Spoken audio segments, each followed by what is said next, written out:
सर्वांना नमस्कार. श्री अर्चना या यूट्यूब चॅनलमध्ये मी अर्चना आपल्या सर्वांचं मनापासून स्वागत करते. वटपौर्णिमेच्या दिवशी पतीची परिक्रमा का केली जाते, पतीचं औक्षण का करतात, हा खरोखरच शास्त्रात सांगितलेला विधी आहे की केवळ लोकपरंपरा? अनेक वर्षापासून चालत आलेल्या या परंपरा यांचा हा रंजक प्रवास आज आपण जाणून घेऊया. पतीचं औक्षण करणं हे मुख्यतः लोकपरंपरा आणि कौटुंबिक प्रथा मानली जाते. सर्वत्र अनिवार्य शास्त्रीय विधी म्हणून काही सांगितलेला नाही. पतीचं औक्षण आणि प्रदक्षिणा ह्या अनेक ठिकाणी पाळल्या जाणाऱ्या लोकपरंपरा आहेत. या प्रथेमागे पतीबद्दलचा आदर, प्रेम आणि त्यांच्या मंगल आयुष्याची कामना हा भाव असतो.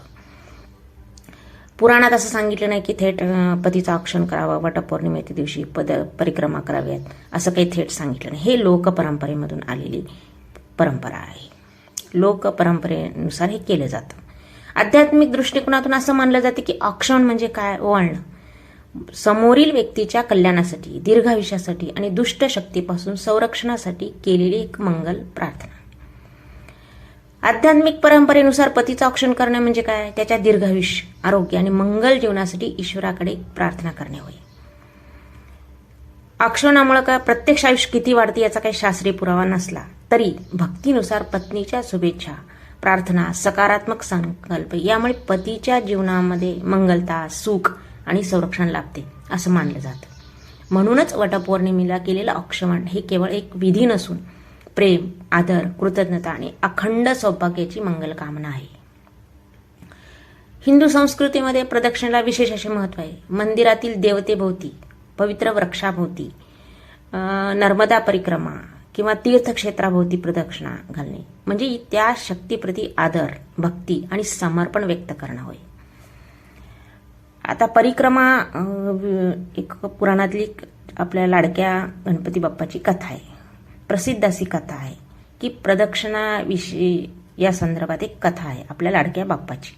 ती अशी की पुराणातील एक सुंदर आहे आणि याचा सुंदर अर्थ पण आपल्याला सांगतो ह्या गोष्टीवरून. काय कथा आहे की एकदा भगवान गणेश आणि कार्तिक यांच्या स्पर्धा लागली. संपूर्ण विश्वाची प्रदक्षिणा जो प्रथम पूर्ण करेल त्याला विजेता मानलं जाणार होतं. कार्तिकेय आपल्या वाहनावर बसून, म्हणजे मोर वाहन आहे कार्तिकेयचं, मोर वाहनावर बसून विश्वभ्रमणासाठी निघाले. पण गणेशाने आपल्या माता पिता भगवान शिव आणि माता पार्वती यांची प्रदक्षिणा घातली. त्यांनी सांगितलं की माझ्यासाठी आई वडील हे संपूर्ण विश्व आहेत. गणेशाच्या या बुद्धिमत्तेने सर्वजण प्रसन्न झाले. याच आणि गणेशाला, आपल्या लाडक्या बाप्पाला विजेता ठरवला. याच कथेतून एक मोठा संदेश मिळतो. ज्या व्यक्तीमध्ये आपल्याला ईश्वराचे रूप दिसते, ज्याच्या प्रती आपल्या मनात आदर, कृतज्ञता आणि प्रेम असते, त्याची प्रदक्षिणा म्हणजे त्या दिव्य भावनेची प्रदक्षिणा होय. वटपौर्णिमेच्या संदर्भात काही भागात अशी लोकपरंपरा प्रचलित झाली की पत्नी आपल्या पतीला देवस्वरूप मानून त्याचे औक्षण करते, प्रदक्षिणा घालते. कारण आपल्या अध्यात्मामध्ये, आपल्या भारतीय संस्कृतीमध्ये पतीला परमेश्वर मानलेला आहे, म्हणजेच देव मानलेला आहे, देवा समान मानलेला आहे. यामागील उद्देश काय की पतीचे पूजन सोबत वैवाहिक नात्यातील आदर, विश्वास, समर्पण आणि मंगलभाव व्यक्त करणे हा आहे. आपण त्या दिवशी पतीचं औक्षण, परिक्रमा कशी करावी, आपण ब्रह्ममुहूर्तावर उठावं. वटपौर्णिमेच्या दिवशी पतीचं स्नान झाल्यानंतर पतीला पाटावर बसवावं आणि पतीचे पाय धुवावे. त्याला पायावर हळदी, कुंकू, फुले, अक्षदा व्हावेत आणि कपाळाला टिळा लावावा, कुंकू लावावं आणि औक्षण करावं. त्याच्यानंतर आपण पतीच्या भोवती 3 किंवा 7 प्रदक्षिणा घालाव्यात. दीर्घायुष्य, आरोग्य व सुखी संसारासाठी प्रार्थना करावी. म्हणजे आधी आपण संकल्प करावा की वटपौर्णिमेनिमित्त मी पतिदेवाचे औक्षण करत आहे आणि प्रदक्षिणा घालत आहे.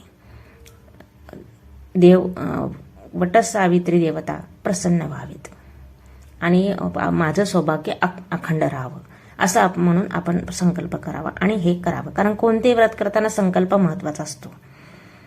अनेक कुटुंबामध्ये वटपौर्णिमेच्या दिवशी औक्षणानंतर पत्नी पतीला नमस्कार करते आणि नमस्कार करताना सुद्धा पतिदेवाच्या पायावर आपलं डोकं ठेवून नमस्कार करावा. याचं काय की आदर, प्रेम आणि मंगल कामना व्यक्त करण्याचं एक प्रतीक मानलेलं जातं. आणि अनेक घरामध्ये वटपौर्णिमेच्या दिवशी पत्नी नमस्कार केल्यानंतर पती तिला अखंड सौभाग्यवती भव, सुखी राहा, निरोगी राहा असा आशीर्वाद पण देतात. पती आपल्या पत्नीला हा आशीर्वाद देतात की अखंड सौभाग्यवती भव, सुखी राहा, निरोगी राहा असा आशीर्वाद दिलं जातं. ही पतीला आक्षण, वटपौर्णिमेच्या दिवशी पतीला आक्षण करणं, पतीचे